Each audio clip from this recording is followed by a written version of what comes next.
Olá, bom dia a todos. Obrigada pela companhia aqui comigo nessa manhã de domingo. Até às 10 da manhã vamos falar aí sobre o agronegócio no Paraná. Bom, hoje eu estou sozinha, o Sérgio não pôde participar do programa, mas domingo que vem ele estará aqui com a gente novamente. Vamos aos assuntos de hoje. Família tradicional de produtores rurais de Toledo, que desde 1960 trabalham juntos na produção de leite. Começou no ano de 51, quando o pai entrou aqui. Então, a nossa família começou aqui as raízes. Produtores rurais da região noroeste ainda estão contabilizando as perdas com geadas e queimadas, mas tem no Proagro um alívio para os prejuízos. A gente conta com o Proagro para a gente se manter na atividade, né? Agricultura de precisão e a variabilidade do solo. O momento é agora para fazer essa leitura para a próxima safra. Cada local tem uma característica distinta, porque nós temos fatores como o teor de argila no solo.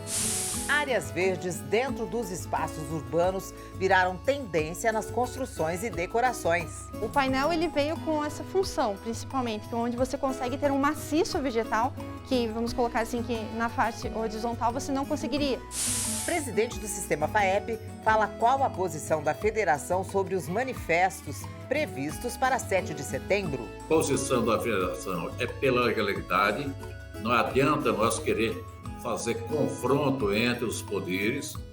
Coisas da roça, você de casa no RIC Rural. E no Sabor da Terra, a receita do tradicional feijão tropeiro. O programa RIC Rural deste domingo está no ar.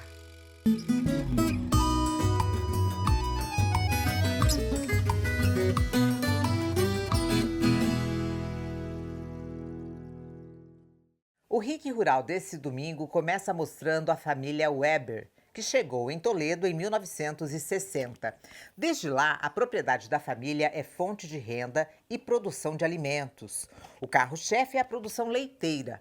Até hoje, os filhos e sobrinhos trabalham juntos e produzem cerca de 1.200 litros de leite por dia. Cultivam alimento para o gado e mantêm na tradição a vida no campo, fortalecida pelo trabalho em cooperativa. Vamos ver. Foi na década de 60 que seu Artimano saiu de Astorga, no norte paranaense, e veio conhecer as terras no oeste. Tudo era mato. O encanto dele foi por uma pequena propriedade localizada no interior de Toledo e decidiu construir a família por aqui desde aquela época. Olha, nós chegamos, nós casamos sábado e segunda-feira já nós mudamos para cá com um caminhão. Nessa foto, a primeira conquista, um trator. Seu Artimano faleceu há alguns anos, mas deixou um grande legado para a família quando o assunto é produção rural. Começou no ano de 51, quando o pai entrou aqui. Então, a nossa família começou aqui as raízes. O meu pai tinha 8 filhos, da qual eu sou a sexta das meninas. Primeiro tinha 4 homens, depois 4 mulheres. Então eu sou a sexta. Depois nasceram mais 2 meninas e a gente ficou aqui, uma pequena propriedade, mas nunca desistiu. Sempre tinha anos que não dava tão bem, mas a gente nunca desistiu, porque sempre trabalhamos em família, unidos, e deu certo até hoje. Eu nasci aqui e fui criado aqui com meus pais e era difícil, não é como hoje, né? Era daqui 100 metros de onde eu estou parado, já era mato. Então a gente se criou aqui e até hoje estou feliz que eu pude nascer aqui, neste lugar, e tenho 60 anos nesta localidade.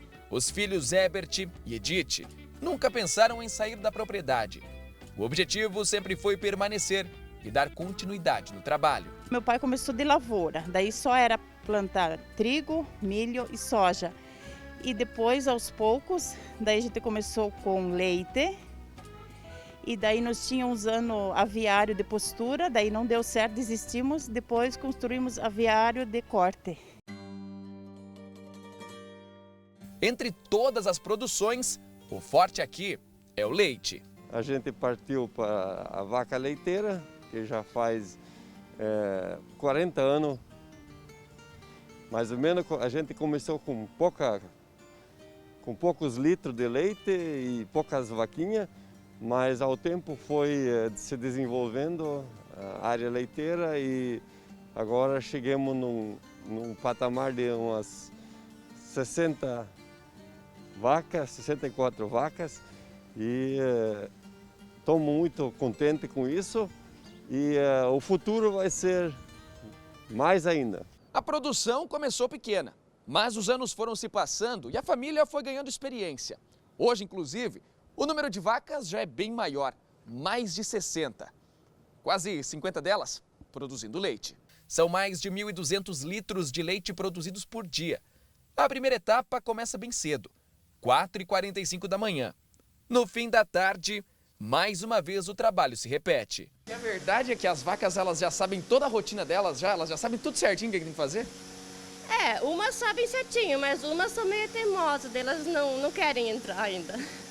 Mas não tem jeito, vai ter que vir também, né? A gente faz elas entrar também. O trabalho é exclusivo da família, um sempre ajudando o outro. Estou muito orgulhoso de ser um agricultor produzindo alimentos, não só para a minha família, para nossas famílias, mas para o nosso país e para o mundo inteiro, que a gente tem possibilidade de fazer. Eu me sinto muito, muito orgulhosa de ser agricultora. Nem se às vezes não é valorizado como devia ser, mas eu me sinto bem no que eu faço. E não são somente os 2 dos 8 filhos do casal que sentem orgulho das conquistas. A matriarca também não esconde a felicidade. Muita felicidade. Eu estou orgulhoso porque às vezes eu saio pouco de casa, assim, mas quando eu saio, eu venho, eles às vezes reclamam. Nós estamos morando muito precário, eles acham que não. Eu falei, é um paraíso aqui, eu acho muito bonito. A família tradicional alemã. Na agricultura encontraram a oportunidade de conquistar o que desejam.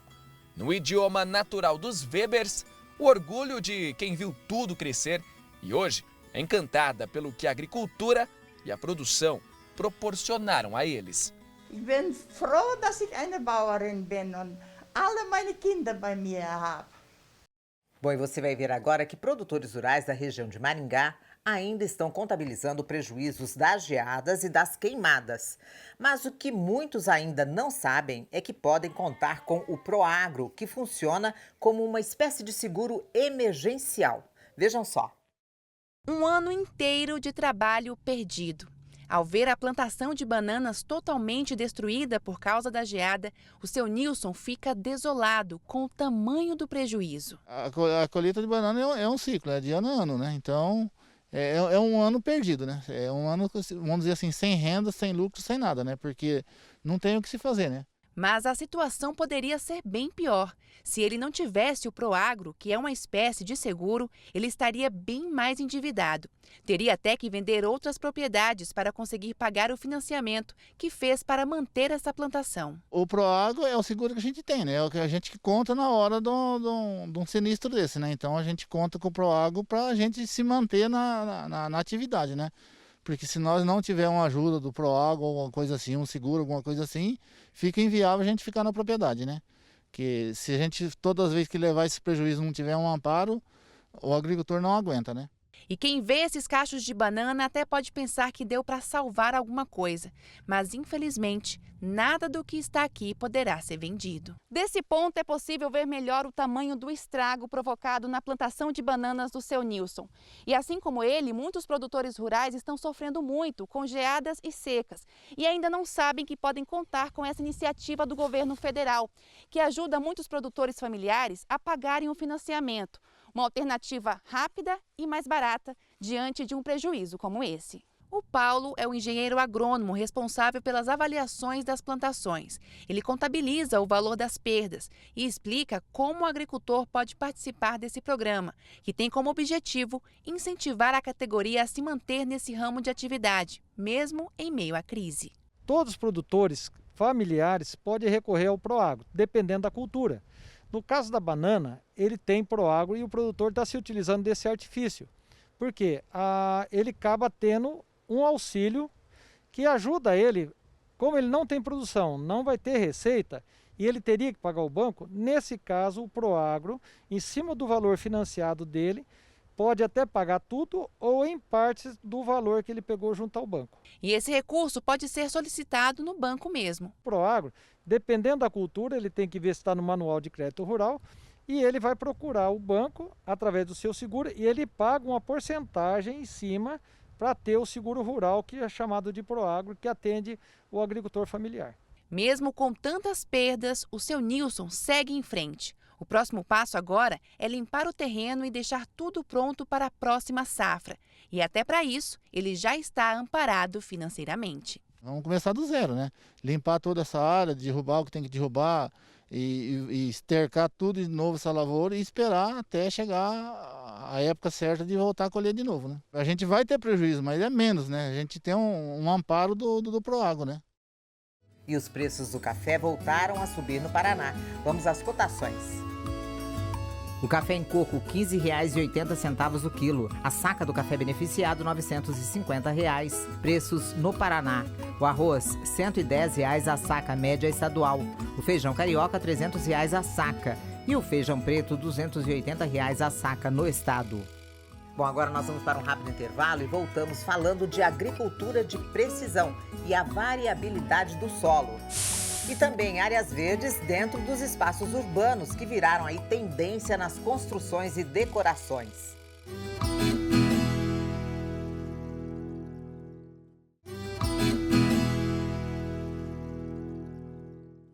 Bom, e dando sequência ao programa de hoje, estamos de volta e agora você vai saber a importância de conhecer bem o seu solo através da taxa de variabilidade e por que ela deve ser levada a sério, uma ferramenta da agricultura de precisão. A agricultura de precisão, na sua essência, visa tratar a variabilidade do solo aplicando o insumo certo, no momento certo, da maneira certa, na dose certa e especialmente no local certo. Para entendermos na prática o que é variabilidade, viemos até a fazenda Pitoaceso, em Rolândia, que possui a área mapeada pelo processo de condutividade elétrica. Quem nos espera é o pesquisador da Embrapa Soja, Adonis Moreira, doutor em fertilidade do solo, que vai explicar o que é a variabilidade, como ela ocorre e quais as formas de identificar e tratar essa variabilidade do solo. O solo é um sistema totalmente heterogêneo. Você pegando um solo aqui, você olhando assim, ele parece igual em toda a área, mas não é bem assim. Cada local tem uma característica distinta, porque nós temos fatores como o teor de argila no solo, que influencia, nós temos a parte de um teor mais alto, mais baixo de fósforo, de uma calagem. Então, tem vários fatores que influenciam essa característica do solo. Hoje nós temos várias tecnologias que podemos minimizar esse efeito, né? Então, o interessante primeiro era fazer um mapa de colheita e você ver qual a área que é mais produtiva e menos produtiva.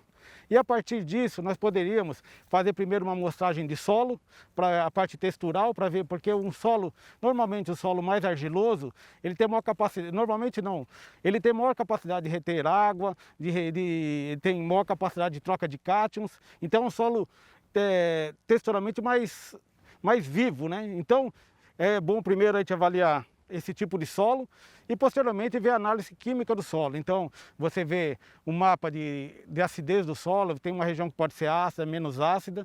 E outro fator muito importante também é a parte da matéria orgânica, né? Então você consegue ver áreas que têm maior ou menor teor de matéria orgânica do solo.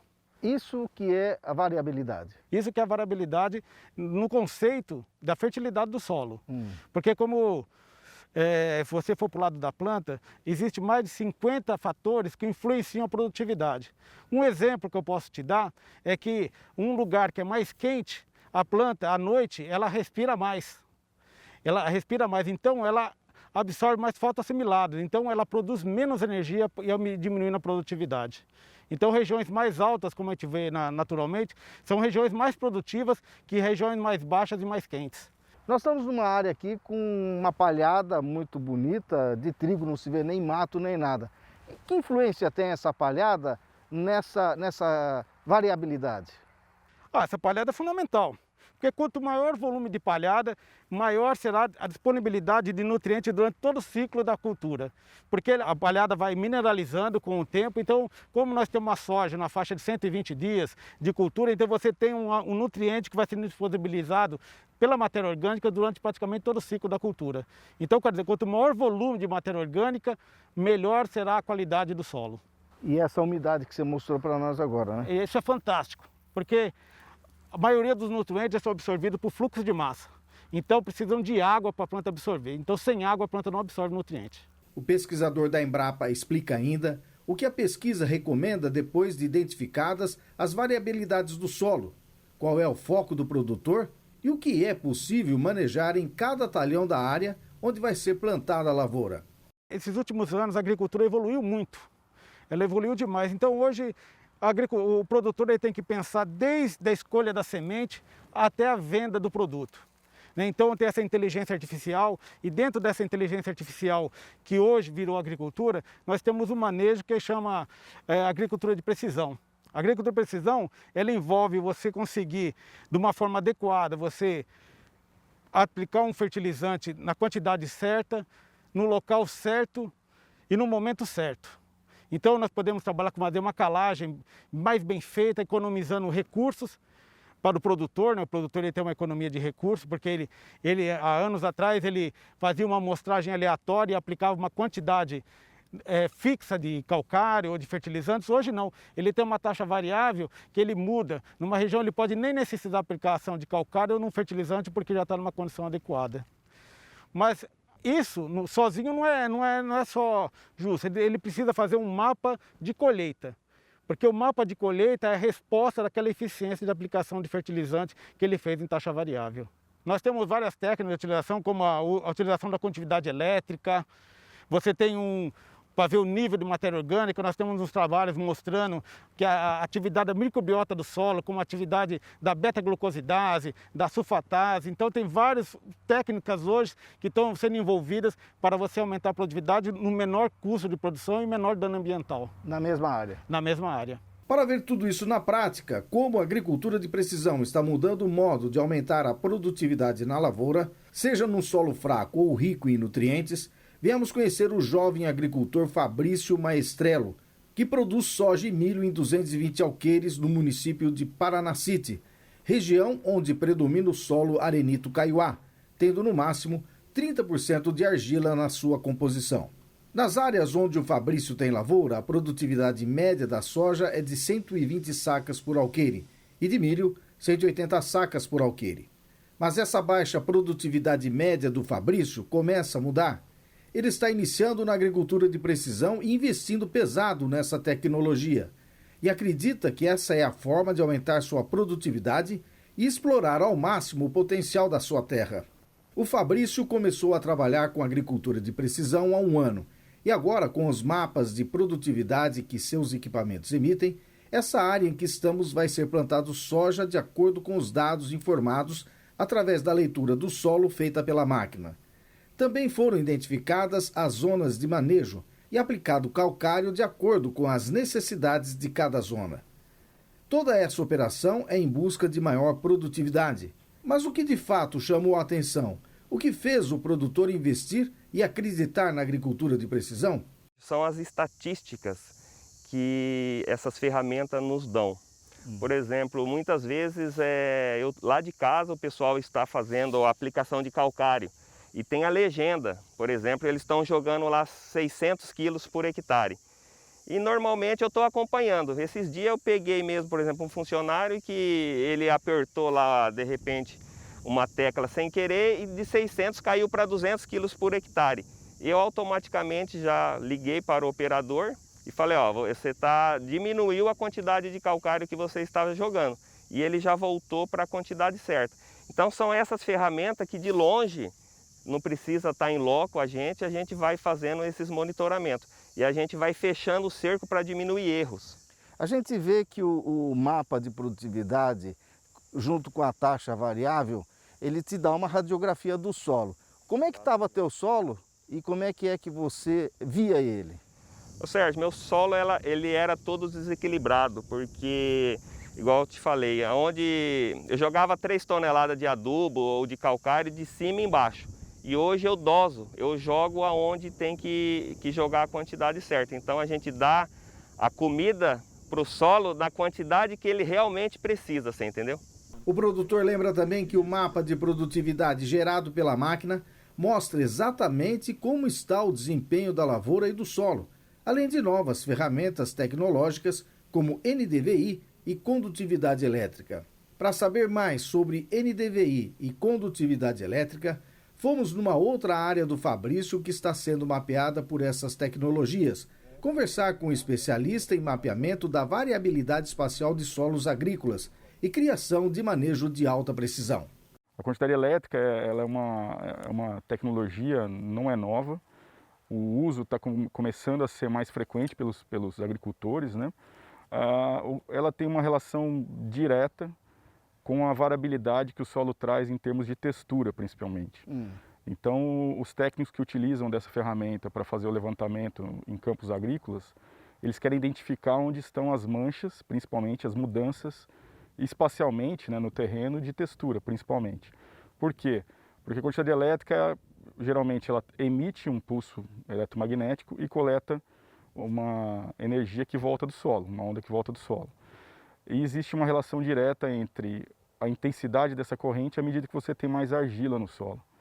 Então, os equipamentos eles vão trafegando pelo solo e vão medindo, emitindo onda e coletando o retorno que o solo vai emitindo. E, consequentemente, depois os técnicos pegam esse dado e fazem as criações das manchas que existem naquela determinada propriedade.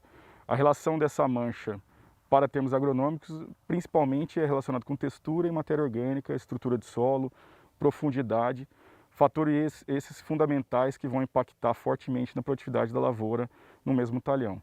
Então, usar essa ferramenta para você saber onde estão essas variações é super importante para poder fazer uma agricultura que a gente fala de decisão.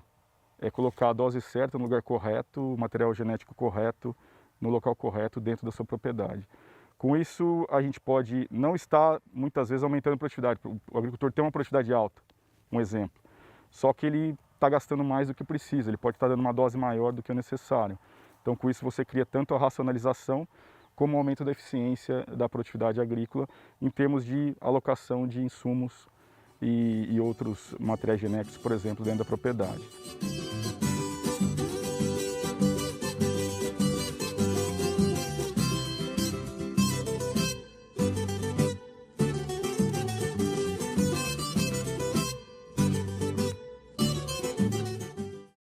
Bom, gente, agora vamos mostrar para você que as áreas verdes dentro dos espaços urbanos viraram aí tendências nas construções e decorações. Mas para manter as folhagens e flores vivas em ambientes não convencionais, é preciso muita técnica. Bom, um casal de Curitiba adaptou métodos utilizados no campo para garantir muito verde em ambientes cinzas. E mais, elaboraram uma casa inteira com plantações. Vamos ver.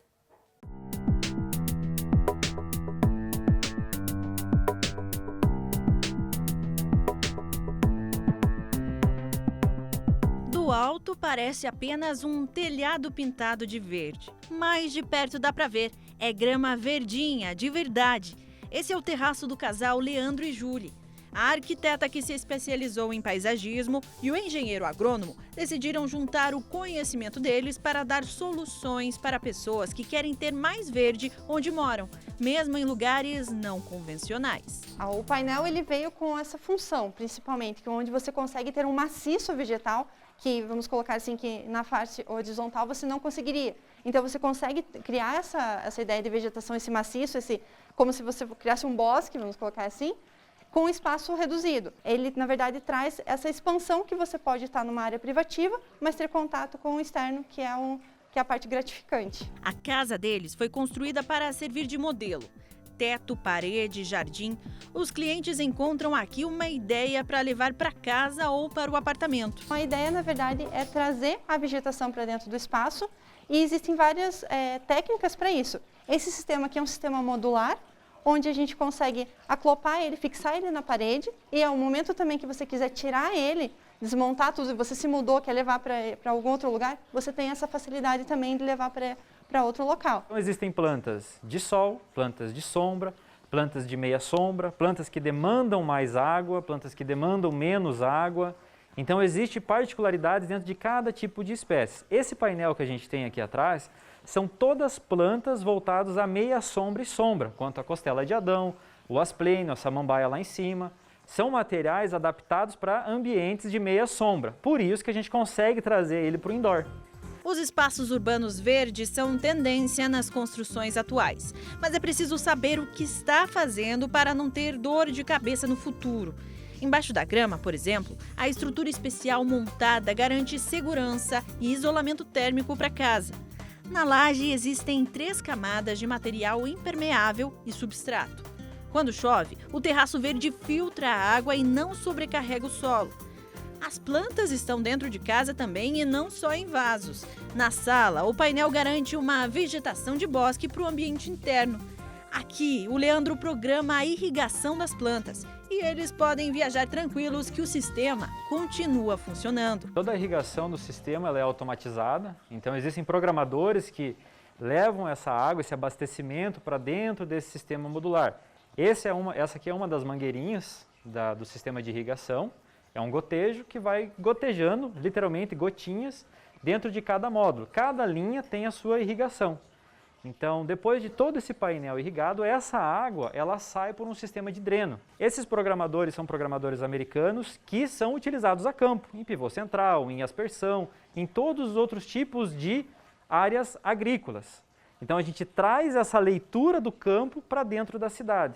Os substratos que a gente usa também são substratos utilizados para a produção de mudas florestais, mudas hortícolas, mudas frutíferas, e a gente traz esse substrato para as mudas ornamentais ou para as plantas ornamentais. O casal ajudou na revitalização dessa loja em um shopping de Curitiba. Plantas que podem ser usadas em ambientes internos foram usadas na fachada, mas com cuidado para não escurecer o local. O resultado é revigorante.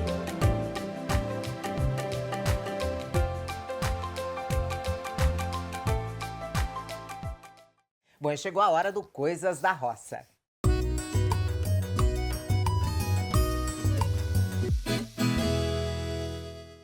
A Andréia compartilhou um vídeo do Diego cuidando dos carneirinhos no sítio Santa Terezinha. Alguns são tratados na mamadeira. Quem também mandou um vídeo de animais pra gente foi o telespectador Souza, que tem uma chácara em Campo Mourão. Ouça só o canto das angolas. E olha aí o animal de estimação do Marcos de Curitiba. É o Nescau. Nesse vídeo, o Marcos disse que o cão ficou nervosinho esperando um pedaço do churrasco da família.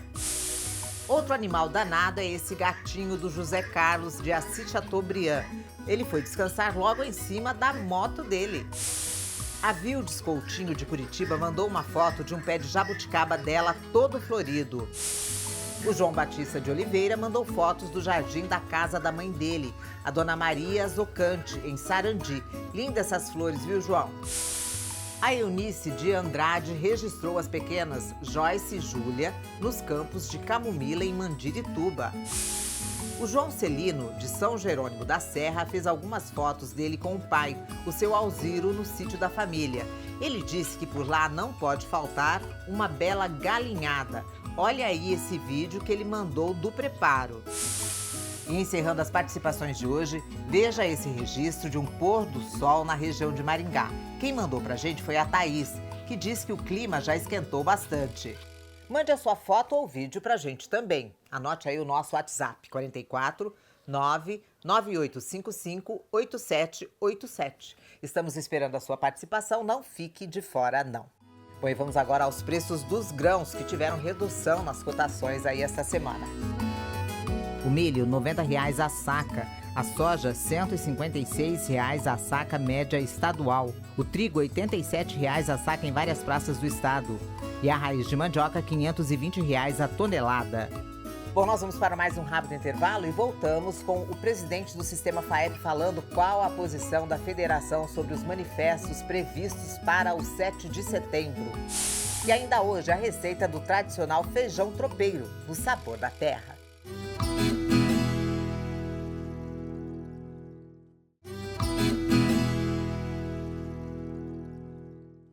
Bom, gente, estamos de volta e dando continuidade ao RIC Rural de hoje. Você vai ver agora a entrevista que o presidente da FAEP, Federação da Agricultura do Estado do Paraná, Agi Meneghetti, deu ao RIC Rural sobre o posicionamento da federação em relação às manifestações previstas para o 7 de setembro e qual é a orientação da entidade sobre o atual momento em que o país está vivendo.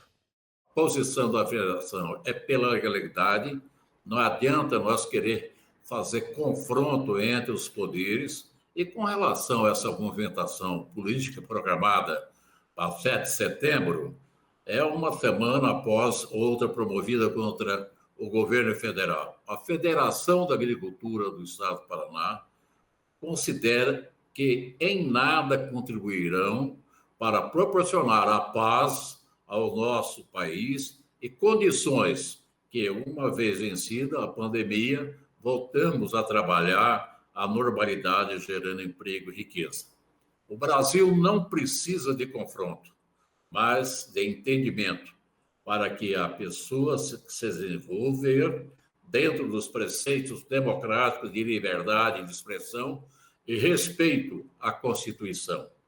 Façamos nossas as palavras de outra instituição que representa os produtores rurais também, como a Associação Brasileira dos Produtores de Algodão, de que apoiam integralmente o Estado Democrático de Direito e as instituições que garantem a segurança jurídica em nossa democracia.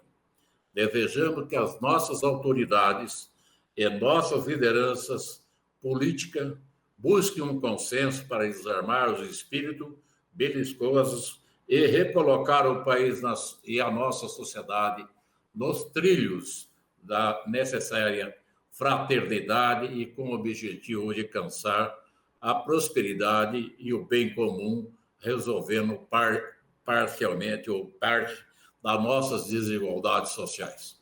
Agi de Meneghetti falou também sobre a neutralidade e a posição apolítica do Sistema FAEP.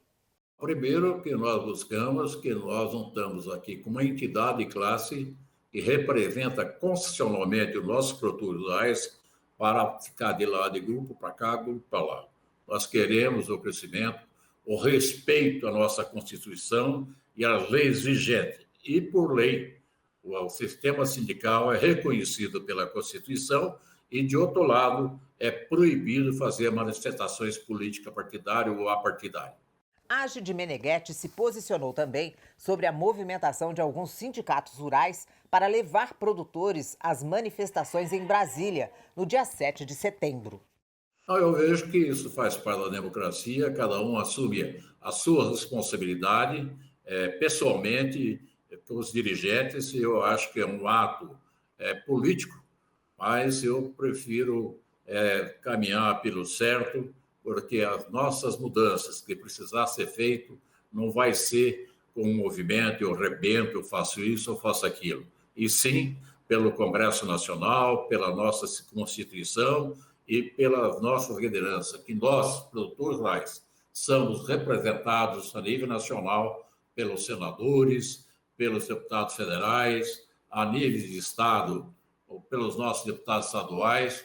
Então, a partir do momento que a gente insufla produtores a se degladiarem aí, quando no momento que nós estamos vivendo, um momento atípico, e com a seca maluca que muita gente nunca viu, e ver os preços internacionais que estão aí relativamente bons, mas as perspectivas que se fala, que ninguém sabe se vai ser garantido essa política de valorização do dólar no futuro próximo, e as competitividades que tem com os países como China e outros, deixa a gente sempre de barro de molho.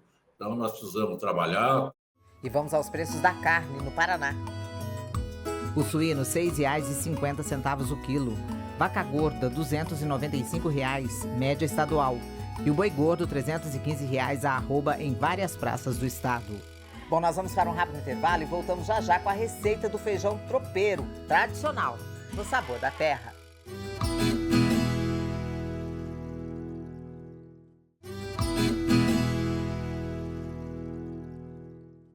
Estamos de volta e agora Sabor da Terra.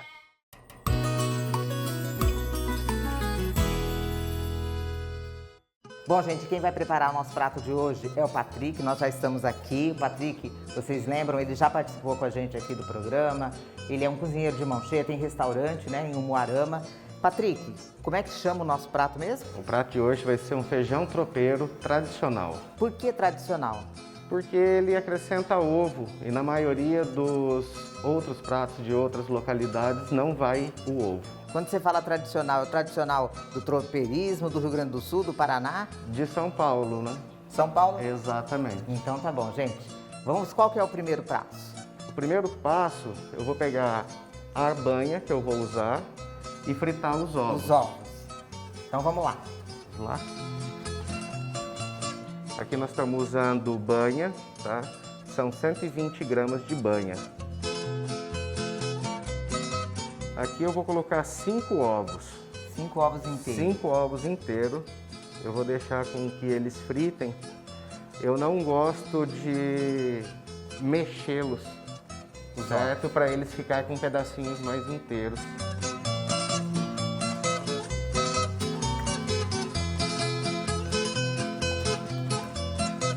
Agora eu vou tirar esses ovos e reservá-los.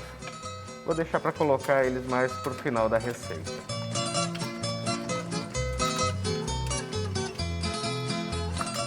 Agora 250 gramas de bacon. Fritar ele, né? Vou deixar ele frito. Não vou fritar muito para ele ainda ter uma suculência, certo? Esse bacon vai uns 3 minutinhos fritando, ele já está no ponto. Aqui são 250 gramas de calabresa também, tá? Picada. Picadinha. Você pode ver, Rose, que eu piquei eles num tamanho um pouquinho maior, tá? Para deixar ele mais de jeito, né? Parecer com um feijão tropeiro mesmo.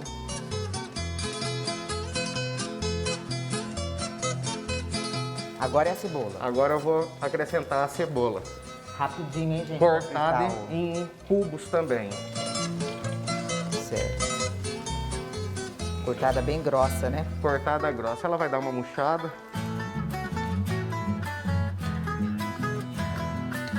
Você viu, Rose? Só dei uma enxugada na cebola. Agora nós vamos colocar 300 gramas de torresmo já frito e picado. O torresmo também dá toda a diferença, né? Dá um saborzinho. Ai, isso, maravilha.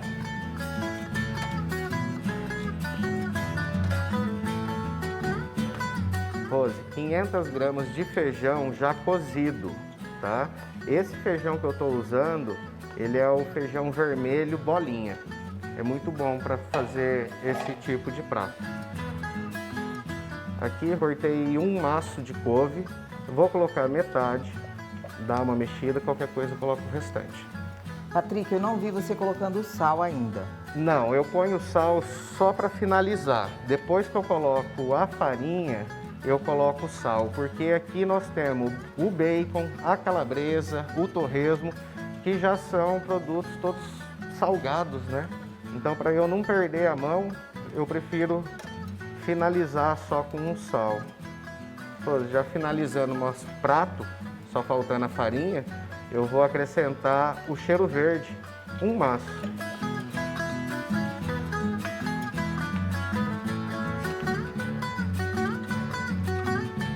Rose, agora eu vou colocar uma pitada de sal, certo? Para depois, por último, colocar a farinha. Aqui, mexo mais um pouquinho. E já na sequência, eu vou pegar a farinha. Eu tô com 400 gramas de farinha de mandioca. Eu tenho ela a biju e a em flocos. Coloca metade? Coloca metade.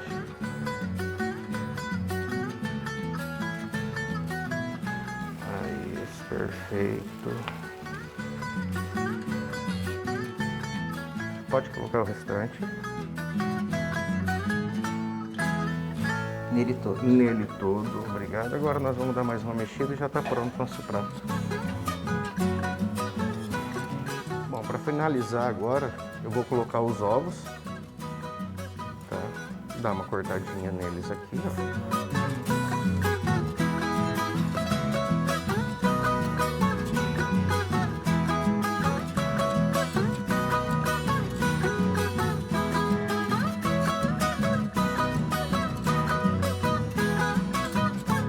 Bom, gente, chegou a hora de nós experimentarmos essa delícia aqui que o Patrick Emanuel preparou pra gente.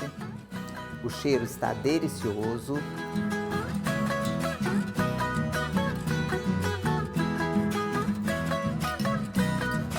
Que delícia, gente. E o sabor? No ponto. Muito bom. O ovo, a calabresa, o feijão. O feijão não pode cozinhar muito também, né? Não, porque senão ele esfarela. E se eu não tiver o feijão bolinha? A gente pode usar o carioquinha mesmo, só não deixar ele cozir tão muito. O fradinho, feijão de corda, você pode usar qualquer tipo de feijão. Gente, que delícia. Muito bom, Patrick. Muito obrigado. Adorei. Lembrando, gente, que o Patrick tem um restaurante, o Moarama, né? Isso mesmo. Restaurante Zeppelin. Bacana. Obrigada mais uma vez. Eu que agradeço. Por preparar pra gente esse prato tão saboroso, tão gostoso. Que bom que você gostou. E eu espero que vocês de casa também tenham gostado.